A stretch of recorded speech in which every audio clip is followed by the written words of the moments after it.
بالله من الشيطان الرجيم. بسم الله الرحمن الرحيم.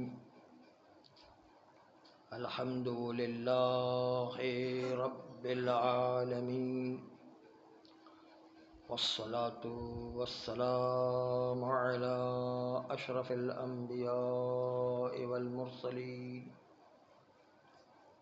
وآله الطيبين الطاهرين المعصومين المنتجبين، ولعنة الله على أعدائهم أجمعين من الآن إلى قيام يوم الدين. بسم الله الرحمن الرحيم. مرج البحرين يلتقيان بينهما برزخ لا يبغيان فبأي آلاء ربكما تكذبان يخرج منهم اللؤلؤ والمرجان فبأي آلاء ربكما تكذبان. صلوات.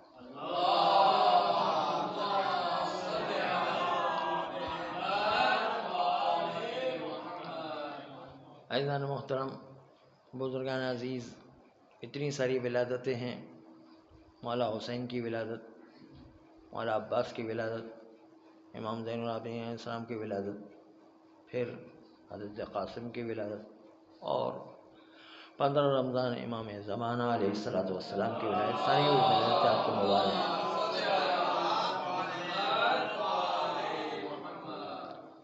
ساری ولادتیں آپ کی مبارک ہونے کے ساتھ ساتھ ہم ہدیہ تبریک سب سے پہلے تو امام زمانہ علیہ السلام کی خدمت میں پیش کرتے ہیں، اور سب مومنین کرام انشاءاللہ اس خوشی میں اس طرح شریک ہوں گے کہ ہم ایک درود کا ہدیہ بھیج کر کے امام زمانہ علیہ السلام کو ہدیہ پیش کرتے ہیں. ایک درود بھیجتے ہیں.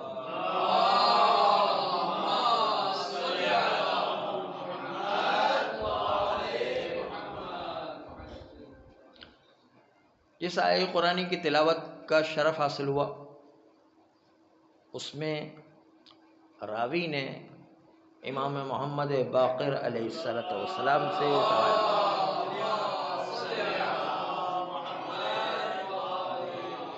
کہ مولا سورہ رحمان میں کائنات کی بلکہ آخرت کی بہت ساری اہم نعمتوں کا تذکرہ آیا. جنت کی حوروں کا تذکرہ، جنت کے باغات کا تذکرہ، جنت کی نعمتوں کا تذکرہ. اسے دنیا کی نعمتیں جیسے چاند، سورج، ہوا، پانی اور مختلف نعمتوں کا تذکرہ سورہ رحمان میں آیا. لیکن کہا مولا ولایت جو اتنی اہم نعمت ہے جس پر خدا نے خود ارشاد فرمایا الیوم اکملت لکم دینکم واتممت علیکم نعمتی ورضیت لکم الاسلام. یہ وہ نعمت ہے جس پر نعمتیں آ کے مکمل ہو گئی، نعمتیں اس پر آ کے تمام ہو گئی.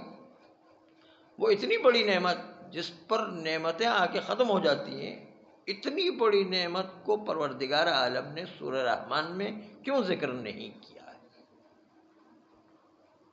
تو امام علیہ السلام نے ارشاد فرمایا کہ کیا تو نے سورہ رحمان اس کو پڑھا ہے؟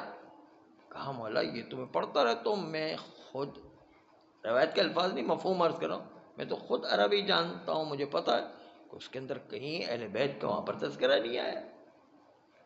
تو اس وقت جو ہے امام نے اس سے کہا کہ سورہ رحمان پڑھو. جب بات یہاں پر پہنچی مرج البحرین یلتقیان بینہما برزخ لا یبغیان فبأی آلاء ربکما تکذبان. کہا امام علیہ السلام نے کہ جو دو دریا ملتے ہیں اس سے تمہارا کیا خیال ہے کہ کون سے یہ دو دریا ہیں؟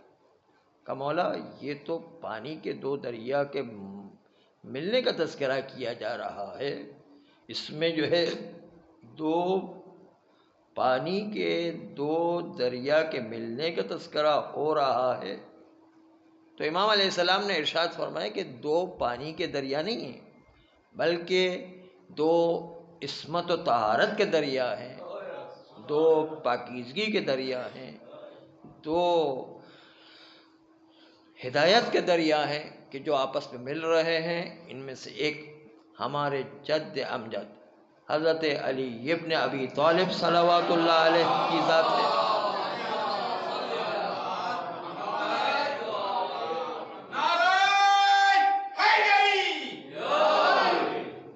تو دوسرے جو ہے ہماری جد امجدہ حضرت فاطمہ زہرا صلوات اللہ علیہ۔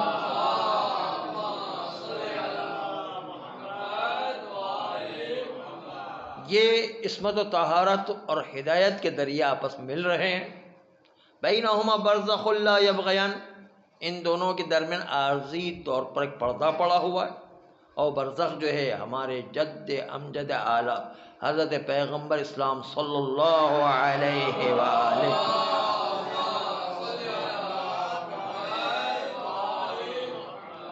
اور جب دو دریا ملتے ہیں، یخرج منہم اللؤلؤ والمرجان، ان دو دریا کے ملنے کے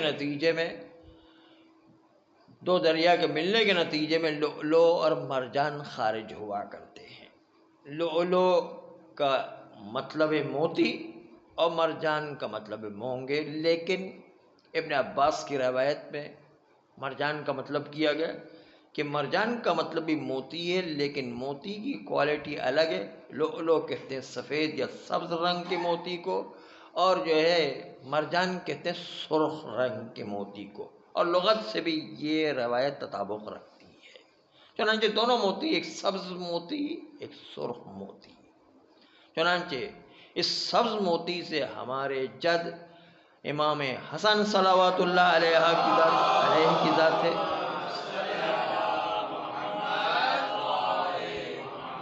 اور سرخ موتی سے مراد شہید کربلا مولا حسین علیہ السلام کی ذات ہے، جن کی ولادت و شہادت آج کا دن واقع ہے۔ مولا حسین کی ولادت صبح فجر کے وقت ہوئی، اور آج تو شب بیٹھ گئی ہے مولا عباس کی ولادت کی شب۔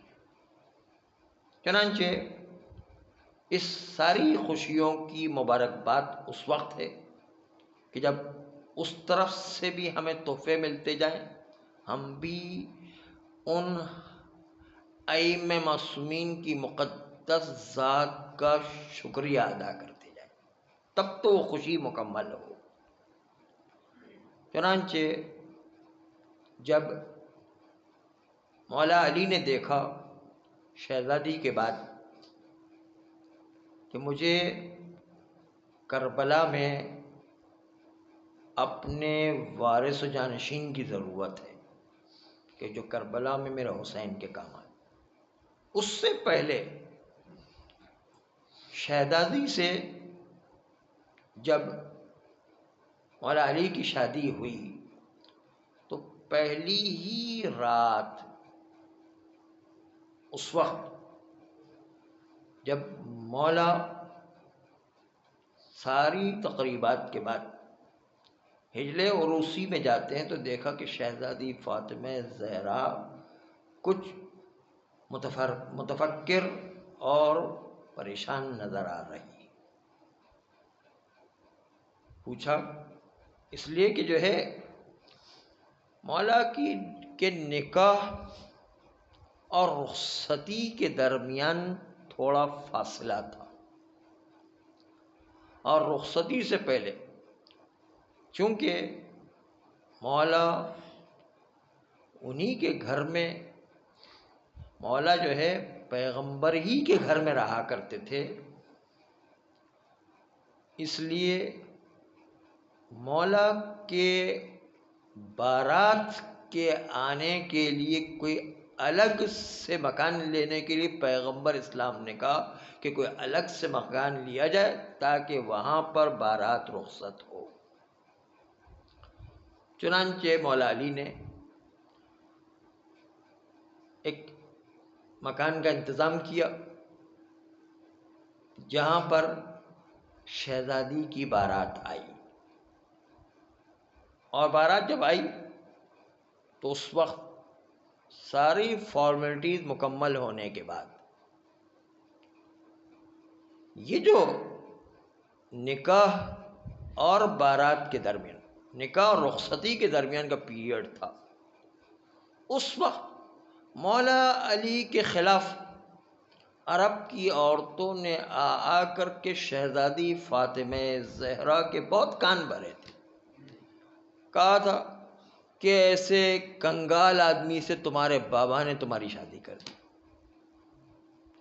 کوئی آ کر کے دیکھو بالکل پھٹیچر آدمی ہیں تمہارے بابا کے، جو ہے وہ ان کے پاس تو کتنے بڑے بڑے سرداروں کے رشتے آئے تھے، کتنے کتنے غنیوں کے رشتے آئے تھے، کتنے بڑے بڑے جو ہے بادشاہوں کے رشتے آئے، اس کے باوجود تمہارے بابا نے قبول نہیں کیا، ایسے جو ہے یہ تمہارے ساتھ ظلم ہوا۔ یہ جو اور عرب کی عورتیں جو لگائی بجائی کا کام کیا کرتی تھی، تو یہ کام شہزادی کے بھی آ کر کے کان بہت بھرے گئے، لیکن شہزادی تو معصوم ہستی ہیں، ان کو تو پتہ ہے کہ حقیقت کیا ہے۔ چنانچہ وہ جو کان بھرائی کا کام کیا جا رہا تھا تو اس کی وجہ سے بہرحال ایک اثر تو ہوا کرتا ہے، تو ایسا تو نہیں کہ مولا نے پوچھا کہ شہزادی آپ پریشان نظر آ رہی ہیں، کوئی جو ہے پریشانی اور کوئی فکر لاحق تو نہیں ہو گئی؟ تو اس وقت شہزادی نے جواب دیا، کہا یہ تو کوئی فکر نہیں ہے، لیکن جو ہے شہزادی نے جو ہے جواب دیا وہ یہ کہ مجھے اور کسی بات کی فکر تو نہیں ہو رہی، لیکن جب میں اپنے بابا کے گھر سے چلی ہوں شوہر کے گھر پر جانے کے لیے، تو اس وقت میں نے اپنی تیاری کی اس بات پر کہ مجھے شوہر کے گھر پر جانا ہے، تو اس چھوٹے سے سفر کے لیے میں نے اتنی ساری تیاری کی کہ شوہر کے گھر پر جانا ہے تو کیا کیا سامان شوہر کے گھر پر ضرورت پیش آ سکتی ہے، برتنوں کی ضرورت پیش آ سکتی ہے، جو چکی کی ضرورت پیش آ سکتی ہے، کپڑوں کی ضرورت پیش آ سکتی ہے، وہاں پر پردوں کی ضرورت پیش آ سکتی ہے، جو جو ضرورت تھی وہ سامان جو ہے وہ تیاری کی۔ لیکن میں سوچتی ہوں کہ یہ ایک چھوٹا سا سفر تھا، اس میں ہمیں اتنی تیاری کی ضرورت پیش آئی، تو ہمیں جو ہے اس کے بعد ایک اور سفر اختیار کرنا ہے، اور وہ آخرت کا سفر اختیار کرنا ہے، اس کے لیے ہمیں کتنی زیادہ تیاری کرنے کی ضرورت ہے، موت کی کتنی زیادہ تیاری کرنے کی ضرورت ہے، اس لیے آؤ یا ابوالحسن ہم جو ہے وہ اس کی تیاری کے لیے سب سے پہلا ہدیہ نماز کا بھیجتے ہیں۔ چنانچہ یہاں بیوی نے رات بھر جو ہے نمازیں پڑھی، اور نمازیں پڑھی، اور نمازوں کے پیچھے راز تھا، اس کا جو ہے اس کی بنیادی چیز آخرت کی تیاری، نماز کے پیچھے بھی راز آخرت کی تیاری۔ تو اصل چیز ہے کہ انسان آخرت کی تیاری ہوگی تو اس کے نتیجے میں سارا اعمال وجود میں آئیں گے۔ اسی لیے جب پہلی رات گزر گئی تو اس وقت سب کے سامنے رسول اللہ نے مولا علی سے پوچھا کیف وجدتم فاطمہ، تم نے فاطمہ کو کیسا پایا؟ تو مولا علی نے فرمایا خیر العون للاطاعت یا خیر العون للطاعہ، کہ بہترین مددگار پایا ہے اطاعت الہی کے۔ اس جملے کو اب سنیے کہ کتنی بھی عورت کی تعریف کرے اس سے بہتر اور عورت کی تعریف ہو ہی نہیں سکتی۔ عورت میں جو چیز سب سے زیادہ دیکھنے کی ہوتی ہے وہ یہ کہ سب سے زیادہ شوہر کو کتنی زیادہ اطاعت میں مددگار ہو رہی ہے، یہ چیز سب سے زیادہ دیکھنے کی، یہ سب سے اہم بات یہ کہ کتنی شوہر کو اطاعت میں مددگار ہے۔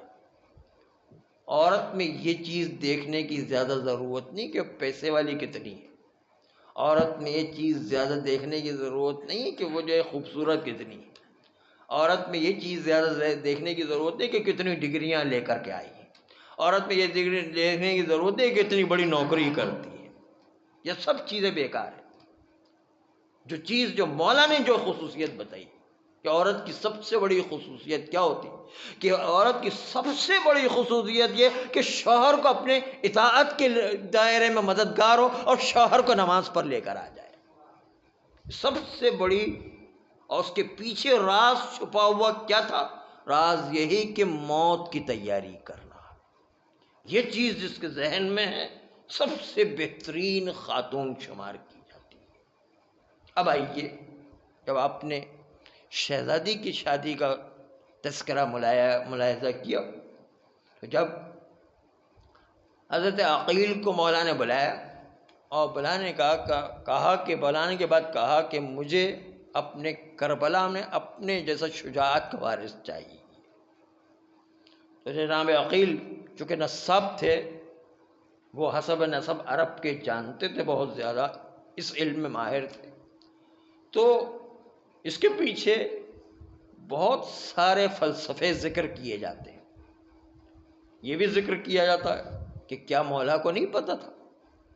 ہمارے عقیدے کے مطابق تو معصوم ان تمام چیزوں سے علم رکھتا ہے۔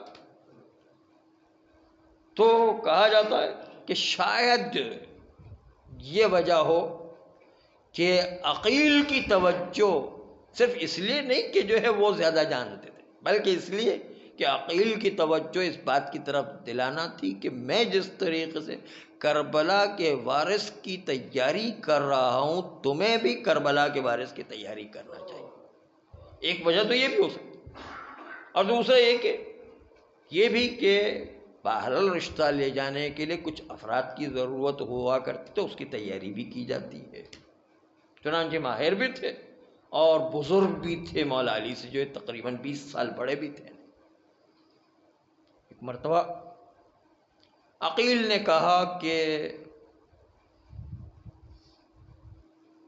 مجھے 3 دن کی مہلت دو، میں سوچ کے بتاؤں گا کہ سب سے بڑا قبیلہ عرب میں سب سے بہادر قبیلہ کون سا ہے، کیونکہ ابھی اس وقت مجھے سب چیزیں پتہ تو ہیں، لیکن ایک ریویو کروں، ایک دفعہ جو ہے اپنے ذہن میں دہراؤں اور سوچ کر میں بتاؤں گا کہ جو ہے کون سا قبیلہ سب سے بہترین قبیلہ اس مسئلے میں جو شجاعت کا وارث ہو۔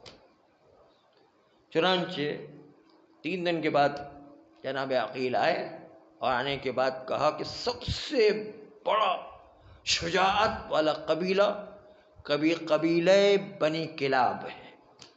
عرب کا سب سے مانا ہوا بہادر اور شجاعت والا قبیلہ بنی کلاب کا قبیلہ، اس لیے کہ جتنے بھی بہادر عرب ہوا کرتے تھے اپنی تلواروں کے اوپر بنی کلاب کے مشہور بہادروں کے نام لکھا کرتے تھے، اور یہ مشہور تھا کہ بنی کلاب کے ماہرین بلا بنی کلاب کے بہادر سب سے زیادہ شجاع اور بہادر ہوا کرتے ہیں۔ چنانچہ سب سے بہادر قبیلہ عرب کا بنی کلاب مانا جاتا تھا۔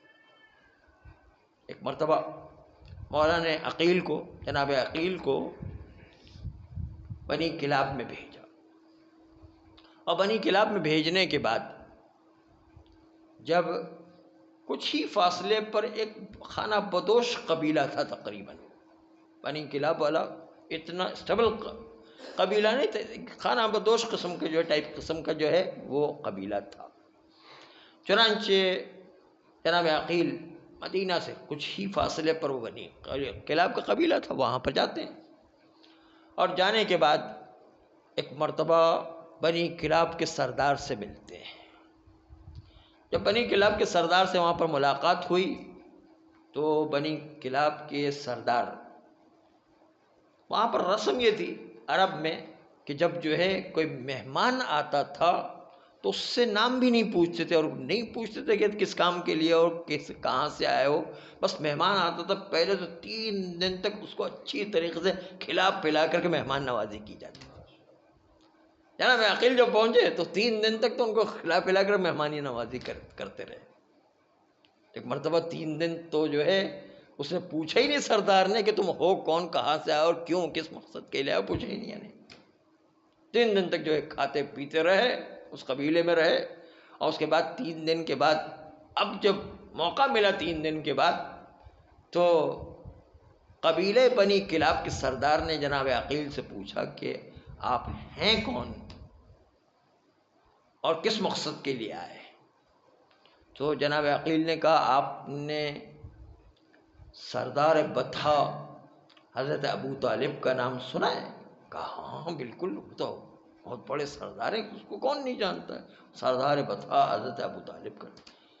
کہا میں اس کا بڑا بیٹا ہوں. ارے آپ آئے ہوئے ہیں، ہمیں پہلے بتایا ہوتا تو ہم آپ کا ایسا استقبال کرتے ہیں، ہمیں کیا پتا کہ آپ جو ہے اتنی بڑی شخصیت جو تشریف لائے ہیں.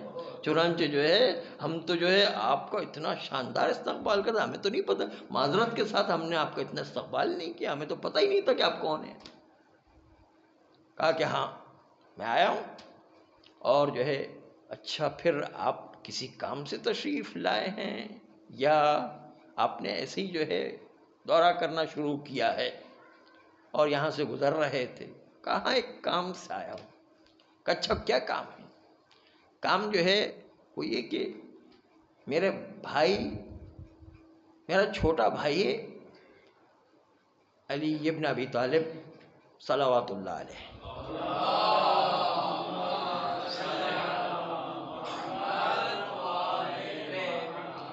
میں چاہتا ہوں اس کا آپ کے قبیلے میں کسی سے رشتہ کر دو، اس کے نتیجہ ہمارا اور آپ کا خاندان مل جائے. یہ جو ہے جناب عقیل نے پیش کی. جناب عقیل نے جیسے ہی کہا، ایک مرتبہ بنی کلاب کے سردار نے کہا کہ ارے اس میں کون سی بڑی بات ہے، یہ تو بڑی خوش قسمتی کی بات ہوگی، ہماری بیٹی خود جوان ہو چکی ہے اور وہ شادی کے لائق ہے، تو اس کو آپ ایسا کریں کہ ہمارا رشتہ آپ جو ہے قبول کر لیجیے. تو جناب عقیل نے کہا نہیں، اس طرح نہیں، اس سلسلے میں جلد بازی کرنے کی ضرورت نہیں ہوا کرتی. سب سے پہلے تو جو ہے یہ لڑکی سے خود سے اجازت لینا پڑتی ہے، لڑکی سے خود سے پوچھنا پڑتا ہے. اگر لڑکی راضی ہو تو پھر جو ہے رشتے کی بات آگے بڑھائی جاتی ہے. چنانچہ ایک مرتبہ سردار نے تو کہا ہم حاضر ہیں، یہ تو بالکل جو آپ پکا کر دیں. لیکن جو ہے جناب عقیل نے نہیں مانا اور کہا کہ نہیں، پہلے جو ہے جا کر کے اندرون ان کی سہیلیوں کو بھجوایا جائے اور ان سے پوچھوایا جائے کہ وہ راضی ہے یا راضی نہیں. ایک مرتبہ سہیلیوں کو بلایا گیا اور بلوانے کے بعد جناب جس کا نام اب ام البنین پڑ گیا، اس وقت فاطمہ کلابیہ کہلاتی تھی. فاطمہ کلابیہ، کیونکہ بنی کلاب سے تعلق رکھتی تھی اس لیے فاطمہ کلابیہ کہلاتی. فاطمہ کلابیہ کے پاس ان کی سہیلیاں جو ان کے ہم عمر تھی جاتی ہیں، اور جانے کے بعد ایک مرتبہ جانے کے بعد ان سے دریافت کیا گیا جناب ام البنین سے، یعنی فاطمہ کلابیہ سے، کہ آپ جو ہے اس رشتے کے لیے تیار ہیں یا نہیں ہیں. لیکن لڑکیوں کے پاس بھیجنے کے بعد، لڑکیوں کے پاس اس سہیلیوں کو بھیجنے سے پہلے سردار اندر آیا اور اپنی بیوی سے کہا کہ تم بڑی فکر مند ہوا کرتی تھی کہ ہماری بیٹی جوان ہو گئی ہے. یہ ہمیشہ باپ اور ماں کو بڑی فکر لگی ہوتی ہے، اگر بیٹی جوان ہو جائے تو اس کی کسی طریقے سے شادی کرنے کی فکر ان کو لگا ہوا. وَلَوْ كَانَتْ بِنْتًا، کہتے ہیں کہ اور بیٹی ایک ایسی چیز ہے کہ اگر مریم جیسی بیٹی ہوئے تو بھی جو ہے ماں کو فکر ہو جایا کرتی، باپ کو فکر ہو جایا کرتی ہے اس کو کہ کس طرح سے اس کی شادی کی جائے. تو فرمایا کہ جب اندر آ کر کے کہا کہ تم بڑی پریشان ہوا کرتی تھی اور جو ہے تم کہا کرتی تھی کہ جوان بیٹی ہو گئی، اس رشتے کی ضرورت ہے، جو ہے ضرور تلاش کریں. آج جو ہے بہت ہی شاندار رشتہ ہے. جو ہے بنی کلاب کا سردار جو ہے اپنی زوجہ سے کہتا ہے کہ آج اتنا بہترین رشتہ ہے کہ تم سوچ بھی نہیں سکتے. تو وہ کہنے لگے اچھا بتائیے کہ کون سا رشتہ ہے. کہا ایسے تھوڑی بتایا جاتا ہے، بتانے کے لیے جو ہماری شرائط ہوتی ہے. کہا جاؤ پہلے 2 رکعت شکرانے کی نماز پڑھو، پھر میں بتاؤں گی کہ کس کا رشتہ ہے. پہلے جو ہے شکرانے کی نماز پڑھو. حکران کی نماز پڑھ کے آئی تو کہا کہ اب بتا دیجئے کہ کس کا رشتہ ہے. کہا تم سوچ بھی نہیں سکتے ایسے عجیب جو ہے اتنا بڑا اتنا عظیم رشتہ آیا ہو. کہا کہ جو ہے کسی بادشاہ کا رشتہ ہے. وہ سمجھا ہم سردار ہے تو کوئی بڑا بادشاہ کا رشتہ آیا ہوگا. تو یہ جو بڑی عظیم بات ہے کہ سردار کی بیٹی سردار میں جایا کرتی, سردار کی بیٹی اگر بادشاہ میں چلی جائے تو اور بھی زیادہ جو ہے کرامت والی بیٹی ہو جاتی. چنانچہ کہا کیا کسی بادشاہ کا رشتہ ہے؟ کہا نہیں, کسی بادشاہ سے بھی بہت عظیم رشتہ ہے. کہا کس کا رشتہ ہے؟ جلدی تو بتاؤ, ہمیں سے جان نکل گئی ہے, جلدی سے بتائیے تو صحیح کس کے رشتہ. کہا یہ آپ مولا علی ابن ابی طالب صلوات اللہ علیہ کا رشتہ ہے.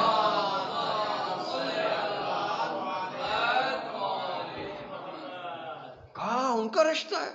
ارے ہم جو ہے کیا علی کا رشتہ, علی ہمارے داماد ہو جائیں گے؟ ہم جو ہے وہ شہزادی فاطمہ زہرا کی طرح ہم جو ہے اس کے داماد ہوئیں گے جس کے داماد جو ہے وہ خود پیغمبر اسلام جو ہے ان کے داماد تھے, وہ داماد ہمارے بن جائیں گے. یہ تو بہت عظمت کی بات ہے, یہ تو جو ہے میں سوچ بھی نہیں سکتی تھی کہ اتنا بڑا رشتہ آ جائے گا. کہا جلدی سے آپ فوراً ہاں کر دی. کہا میں نے تو پہلے ہی ہاں کر دی, لیکن وہ نہیں مان رہے. وہ کہہ رہے کہ جو ہے پہلے لڑکی سے جو اجازت لی جائے, لڑکی کو پوچھا جائے, پھر اس کے بعد جو ہے اجازت ہوگی. چنانچہ جو ہے وہ سہیلیوں کو بلایا گیا اور ام البنین کے پاس بھیجا. ام البنین جو فاطمہ کلابیہ تھی ان کے پاس بھیجا گیا, اور بھیجنے کے بعد ان سے دریافت کیا گیا تو اس فاطمہ کلابیہ نے جواب دیا کہ میں نے اپنا سارا اختیار اپنے والدین کو دیا ہے, جس کو بھی وہ چاہیں گے ان کو میں اجازت دیتی ہوں کہ کلی طور پر جس سے بھی وہ ہمارا رشتہ کروا دیں میں اس پر راضی ہوں. چنانچہ یہ بات آئی, لیکن فاطمہ کلابیہ نے یعنی ام البنین نے کہلوایا کہ میں نے ابھی آج رات سوئی تھی تو ایک خواب دیکھا. اس خواب میں شہزادی فاطمہ زہرا صلوات اللہ علیہ تشریف لائے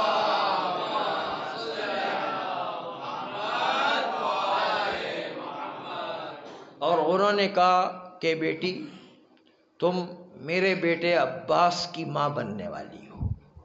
اور یہ خوشخبری دے کر مجھے چلی گئی اور کہا کہ جو تمہارے شکم سے بیٹا پیدا ہوگا وہ تمہارا بیٹا نہیں, وہ ہمارا بھی بیٹا ہوگا. وہ جو ہے تمہارے شکم سے مولا عباس کی ولادت ہونے والی ہے. درود چنانچہ مولا عباس کی ولادت اس کے سلسلے میں جو تیاری کی گئی تھی, اب بارات آتی ہے تو ہمیں اصل وہ بارات کا جو پیغام ہے وہ آپ کے سامنے پیش کرنا. جس طرح شہزادی فاطمہ زہرا کی بارات کا جو مولا کا جملہ تھا کہ خیر العون للطاعت, کہ جب شہزادی کے بارے میں پیغمبر نے پوچھا کہ تم نے فاطمہ کو کیسا پایا تو مولا علی نے جواب دیا کہ بہترین فاطمہ بہترین وہ پارٹنر ہے, بہترین وہ بیوی ہے کہ جو سب سے زیادہ اطاعت میں مددگار ہے. بیوی ہو تو ایسی کہ جو انسان کو اطاعت میں مددگار, بیوی ہو تو ایسی جو انسان کو مصلی پر لے کر آئے, بیوی ہو تو ایسی جو عبادت پر انسان کو آمادہ کرے, بیوی ہو تو ایسی جو اطاعت الہی پر آمادہ کرے. اصل میں سلیکشن آف پاؤس یعنی جس بیوی کا انتخاب کرنا تو اس میں اس چیز کا خیال کرنا ضروری ہے کہ اطاعت کرنے والی اور شوہر کو اطاعت کے لیے مددگار ہونے والی بیوی سب سے بہترین بیوی ہوا کرتی. خوبصورتی اور پیسہ اور ڈگری اور جو ہے نوکریاں یہ کوئی کام کی چیز نہیں ہے. اصل کام کی چیز یہ کہ انسان کو اطاعت پر لے کر آ جائے. اسی طرح حضرت عباس کو دیکھیے, جب جو ہے بارات آئی ام البنین کی یعنی فاطمہ کلابیہ کی بارات آئی تو ایک طرف حسنین نے استقبال کیا, شہزادی زینب و ام کلثوم نے استقبال کیا, تو پھر دوسری طرف فضہ نے بھی استقبال کیا. تو اس وقت آ کر کے فاطمہ کلابیہ کی روحانیت دیکھیں. چنانچہ وہ آ کر کے ڈیوڑی اور دروازے پر بیٹھ گئی اور اس وقت جو ہے وہاں سے ہلنے کا نام نہیں لیا, دروازے پر جا کر بیٹھ گئی. اور وہ ایک مرتبہ حسنین نے ان سے کہا مادر گرامی آپ اندر تشریف لے کر آئیے. کہا کہ نہیں، میں تمہاری ماں نہیں ہوں، میں تمہاری کنیز بن کر کے یہاں پر آئی۔ جس میں یہ جذبہ تھا کنیزی کا تھا، تو اس کی وجہ سے مولا عباس میں بھی وہی جذبہ آیا اور ہمیشہ مولا حسین کو اپنا آقا قرار دیتے رہے۔ ماں کی تربیت کا نتیجہ ہوتا ہے، ماں کا اثر ہوا کرتا کہ ماں کی تربیت ایسی تھی، خشوع و خضوع و تواضع والی، کہ وہ اپنے آپ کو کنیز سمجھ رہی تھی، اس لیے اس کا بیٹا بھی جو ہے گویا کہ غلام بن کر کے مولا حسین کے سامنے رہا ہمیشہ۔ یہ اس کا اثر تھا۔